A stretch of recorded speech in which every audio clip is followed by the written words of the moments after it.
భారత్లో రష్యా అధ్యక్షుడు పుతిన్ అయితే వచ్చారు. అయితే దాదాపు కొద్ది సంవత్సరాల తర్వాత ఆయన మళ్ళీ భారత్కు వచ్చిన మనం చూస్తున్నాము. నిన్న డైరెక్ట్గా మోదీ తనకు స్వాగతం పలకడానికి అయితే వెళ్లారు. ఇక ప్రైమ్ మినిస్టర్ మోదీ వాహనంలోనే ఇటు పుతిన్ సైతం ఎక్కిన సందర్భం మనం చూసాము. అయితే ఇద్దరి మధ్య కూడా దౌత్యపరమైన అంశాల గురించి చర్చించబోతున్నారు. ఇక యుఎస్ తారీఫ్ల మోత మోగిస్తున్న ఈ వేళ ఇటు పుతిన్ పర్యటనకు సంబంధించి అసలు ఎలాంటి అప్డేట్తో బయటకు రాబోతున్నారు, ఇరు దేశాలు కూడా ఎలాంటి వాటిపై చర్చించుకోబోతున్నారు అనేది ఉత్కంఠభరితంగా మారింది. దౌత్యపరమైన అంశాలతో పాటు మరిన్ని అంశాలపై అంటే చమురు సరఫరా, అణు ఇంధన రంగంపై కూడా వీళ్ళిద్దరి మధ్య చర్చ వచ్చే అవకాశం ఉంది. అట్ ద సేమ్ టైం ఇంకా ఇప్పటి వరకు S-400 విమానాల గురించి మనకు తెలిసిందే. అయితే మో number of them at the same time S-57 యుద్ధ విమానాల గురించి సైతం కూడా మాట్లాడుకునే అవకాశం కనిపిస్తోంది. వీటిపై కొనుగోళ్లపై చర్చించబోతున్నారు మోదీ, పుతిన్. ఇక పుతిన్ భారత పర్యటనతో పాక్ వెన్నులైతే వణుకు పుడుతున్న వైనం మనం చూస్తున్నాము. రీసెంట్ గా ఆపరేషన్ సింధూర్ అనంతరం కూడా పాక్ వెనక్కి తగ్గి మళ్ళీ ఇటు టెర్రరిస్ట్ అటాక్స్ కు సిద్ధమవుతున్న వైనం అప్పట్లో మనం చూసాము. అయితే ఈ తరుణంలో పుతిన్ పర్యటన ఇటు పాక్ కు సైతం భయాందోళన గురిచేసే అంశంగానే మనం చెప్పుకోవచ్చు. అయితే ఉన్న బలంగా Pakistan chief of defence forensic chief ఎవరైతే ఉన్నారో ఆసిమ్ మునీర్ నియామకం అయిపోయారు. ఇక గత కొన్ని రోజులుగా ప్రభుత్వం సైన్యానికి మధ్య కొన్ని విభేదాలు సైతం పాకిస్తాన్లో కనిపిస్తున్నాయి. అయితే ఈ పదవి నియామకంలో తీవ్ర జాప్యం ప్రదర్శించింది పాక్ ప్రభుత్వం. ఇక షెహబాజ్ షరీఫ్ కావాలనే ఆలస్యం చేస్తున్నట్లుగా సైతం అప్పట్లో వార్తలు వచ్చాయి. పుతిన్ భారత పర్యటన నేపథ్యంలో భయపడిపోయినట్టుగా పాకిస్తాన్ క్లియర్గా ప్రతి ఒక్క దేశానికి కూడా అర్థమవుతోంది. పాకిస్తాన్ తనకి తానే ఆ భయానికి సంబంధించిన సంకేతాలను ప్రపంచానికి చూపిస్తూ వచ్చింది. హుటాహుటిన ఆసిమ్ మునీర్కు CDFగా బాధ్యతలు అప్పగించేశారు అప్పట్లో. ఇక ఉదయం 11 గంటలకు రాష్ట్రపతి భవన్ సందర్శన ఉంటుంది. ఇటు భారత్లో పుతిన్కు సంబంధించి ఇక 11:30 రాజ్ఘాట్లో బాపుకు పుతిన్ నివాళులర్పిస్తారు. 11:50 మోదీతో ఏకాంతంగా భేటీ కాబోతున్నారు. ఈ ఏకాంతంగా భేటీ సందర్భంగానే ఈ భేటీలో ఎటువంటి వాటిపై డిస్కస్ చేసుకోబోతున్నారు అనేది కీలకంగా మారింది. ఇక మళ్ళీ రాత్రి 7 గంటలకు రాష్ట్రపతి ముర్ముతో సమావేశం ఉంటుంది. 9 గంటలకు భారత పర్యటన ముగించుకొని రష్యాకు వెళ్లిపోతారు రష్యా అధినేత పుతిన్. అయితే ఇటు పుతిన్ అండ్ మోదీకి సంబంధించిన భేటీలో ఎటువంటి చర్చ ఉండబోతోంది, ఇటు S-400 విమానాలకు సంబంధించి ఇట్లా దౌత్యపరమైన అంశాలకు సంబంధించి కూడా మాట్లాడుకునే అవకాశాలు ఎక్కువగా కనిపిస్తున్నాయి. అయితే యుఎస్ విధిస్తున్న ప్రెషర్తో ఇవాళ వీళ్ళిద్దరి భేటీ ఎలా ఉంటుంది అనే కోణంలో కూడా ప్రపంచ దేశాలన్నీ కూడా ఆసక్తిగా ఎదురు చూస్తున్నవని మనం చూస్తున్నాం. దీనికి సంబంధించిన మోర్ అప్డేట్స్ మా ప్రతినిధి శివ అందిస్తారు. శివ, చెప్పండి, ఇటు భారత పర్యటన, పుతిన్ భారత పర్యటనను ఎలా చూడాలంటారు? చర్చలు అంటే ఇటు ప్రైమ్ మినిస్టర్ అండ్ పుతిన్ చర్చల అనంతరం కూడా ఏ విషయాలు బయటకు వచ్చే అవకాశం ఉందనుకోవాలి? రష్యా అధ్యక్షుడు వ్లాదిమిర్ పుతిన్ భారత్ పర్యటన కొనసాగుతుంది. పర్యటనలో భాగంగా అంటే 2 రోజుల పర్యటనలో భాగంగా నిన్న సాయంత్రం రష్యా అధ్యక్షుడు ఢిల్లీలోని ఎయిర్పోర్ట్ కు 6:30 చేస్తున్నారు. ప్రధాని నరేంద్ర మోడీ ఆయనకి ఘన స్వాగతం పలికారు. ఇటు భారత సాంప్రదాయ విషయాలతో కళాకారులు ఇటు పుతిన్ కు స్వాగతం పలికారు. ఇక అక్కడి నుంచి ప్రతి దేశానికి ఏ దేశానికి వెళ్ళినా సొంత కారులోనే పుతిన్ ప్రయాణిస్తుంటారు. కానీ నిన్న మాత్రం భిన్నంగా ప్రధాని నరేంద్ర మోడీ వాహనంతో ఇద్దరు కలిసి ప్రధాని అధికారిక నివాసానికి వెళ్లారు. అయితే ఈ పర్యటనలో భాగంగా 25 కీలక ఒప్పందాలపై అవగాహన ఒప్పందం కుదిరే అవకాశం ఉన్నట్టుగా కూడా సమాచారం అయితే అందుతోంది. అయితే ప్రధానంగా ఈ వాణిజ్య రక్షణ రంగాలపై, అణు విద్యుత్ రంగాలపై కూడా ఇద్దరి మధ్య ఇద్దరు నేతల మధ్య కీలక చర్చలు జరగనున్నాయి. ఇక ఈ 5 రెజిమెంట్ల S-400 రూపే అనుసంధానం, పౌర అణు సహకారంతో పలు కీలక ఒప్పందాలపై సంతకాలకి అవకాశం కనిపిస్తుంది. దీంతో పాటు S-500 Su-57 యుద్ధ విమానాల కొనుగోలుపై కూడా చర్చ జరగనుంది. ఈ S-400 సంబంధించి గతంలోనే ఇద్దరి మధ్య ఒప్పందం కుదిరింది. దానికి సంబంధించి 2026 సంవత్సరంలోనే రష్యా డెలివరీ ఇవ్వబోతోంది. అది S-400 కూడా గతంలో మనం ఆపరేషన్ సింధూర్ సమయంలో ఈ S-400 అనేది భారత్ కు పాకిస్తాన్ ఎదురులో కీలకంగా పనిచేశాయి. దాని ద్వారా ఇటు పాకిస్తాన్ పై దాడులు కూడా చేసింది భారత్. ఇక ఇరు దేశాల మధ్య 2030కి నాటికి $100 బిలియన్ వాణిజ్యమే లక్ష్యంగా ఇద్దరు పనిచేసే విధంగా ఒప్పందం అనేది కుదుర్చుకోబోతున్నారు.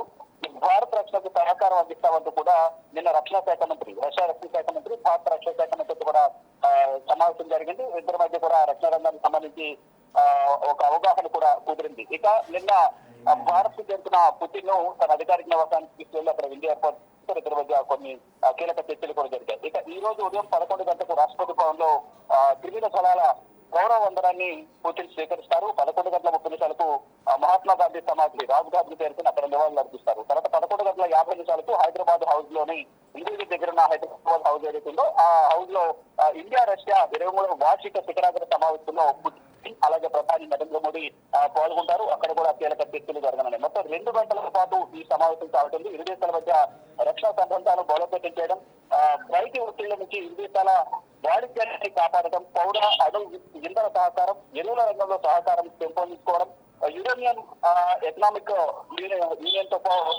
తో భారత్ ప్రతిపాదించిన స్వేచ్ఛ వాణిజ్య ఒప్పందం సహా పలు అంశాలు అనేది ఈ మధ్య చర్చకు రానున్నాయి. మొత్తం 25 ఒప్పందాలను చేసుకునే అవకాశం ఉన్నట్టు కూడా ప్రచారం జరుగుతోంది. దానికి సంబంధించి 2 గంటల పాటు హైదరాబాద్ హౌస్ లో కీలక సమావేశం జరగబోతోంది.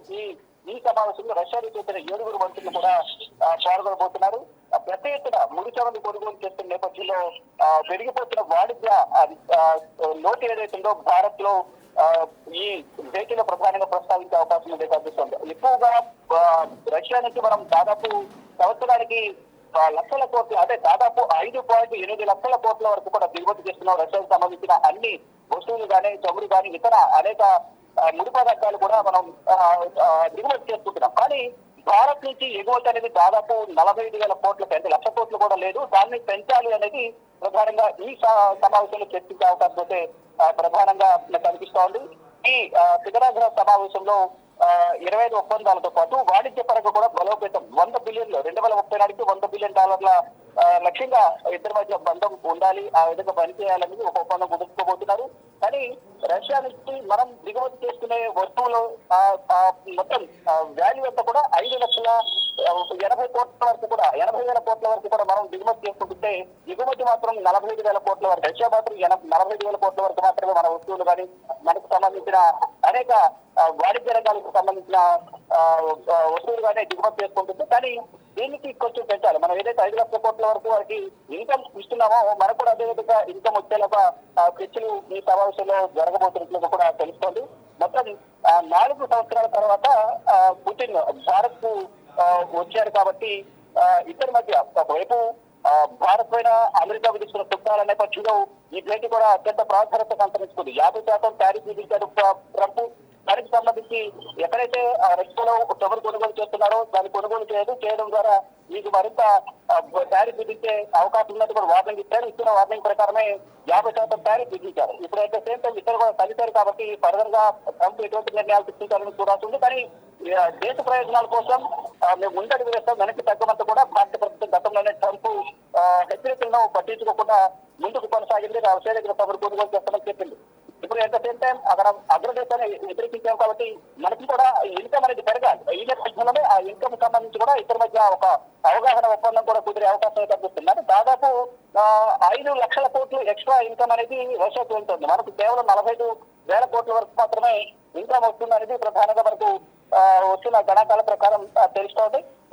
ఈ రోజు మళ్ళీ రాత్రి అంటే హైదరాబాద్ రోజులో మీడియా సమావేశం ఏర్పాటు చేస్తాం. తర్వాత ఇద్దరు కూడా సమావేశం యొక్క సారాంశం, ఎటువంటి ఒప్పందం ఉంటుంది, ఎటువంటి ఒప్పందాలపైన సంతకం చేసుకున్నారనేది కూడా మీడియా సమావేశం ఇద్దరు కూడా వెల్లడిస్తారు. తర్వాత రాత్రి 7 గంటలకు రాష్ట్రపతి ద్రౌపది ముర్ము ఇచ్చే విందులో ఇరు దేశాధినేతలు పాల్గొని అక్కడి నుంచి 9 గంటల పత్రిక భారత పర్యటన ముగించుకుని సొంత దేశానికి పుతిన్ చేరుకోనున్నారు. Yes, thank you Shiva. మొత్తానికి ఇటు పుతిన్ భారత్ పర్యటన ఇప్పుడు ప్రపంచ దేశాలందరూ కూడా భారత్ వైపు చూసే ఒక అంశంగా మారింది. అయితే ప్రజెంట్ ఇటు యుఎస్ విధిస్తున్న తారీఫ్ల ప్రెషర్ కానివ్వండి, లేకపోతే రష్యాపై విధిస్తున్న ప్రెషర్ కానివ్వండి, వీటన్నిటితో కూడా ఇటు భారత్ ఇటు పుతిన్ పర్యటన ఎలా ఉండిపోతోంది, పుతిన్ ప్రధాని మోదీ మధ్యలో ఎటువంటి చర్చలు రాబోతున్నాయి అనేది ప్రధాన అంశంగా మారబోతోంది. అయితే ఈ ఫ్యూయల్ ఎక్స్చేంజ్కు సంబంధించి కూడా వీళ్ళిద్దరూ చర్చించుకునే అవకాశం అయితే లేకపోలేదు. అట్ ద సేమ్ టైం S-400కు సంబంధించిన అంశాలపై కూడా మరిన్ని S-400ను తీసుకొచ్చుకునే విధంగా కూడా ఇక్కడ దౌత్యపరమైన అంశాలపై కూడా ఇటు చర్చించుకోబోతున్నట్టుగా అర్థమవుతోంది. ఇక పుతిన్ భారత పర్యటనతో ఇటు పాకిస్తాన్ అయితే అలర్ట్ అయిన సంకేతాలు క్లియర్గా ప్రపంచానికైతే అర్థమవుతున్నాయి. అయితే ఇవాళ రాత్రి 8 గంటలకు మళ్ళీ పుతిన్ తిరుగు ప్రయాణం అవుతారు. అయితే పుతిన్ తిరుగు ప్రయాణం అనంతరం కూడా ఇటు ప్రపంచ దేశాలకు అసలు వీళ్ళిద్దరి మధ్య ఎటువంటి చర్చలు జరిగాయి అనేది తెలియబోతుంది.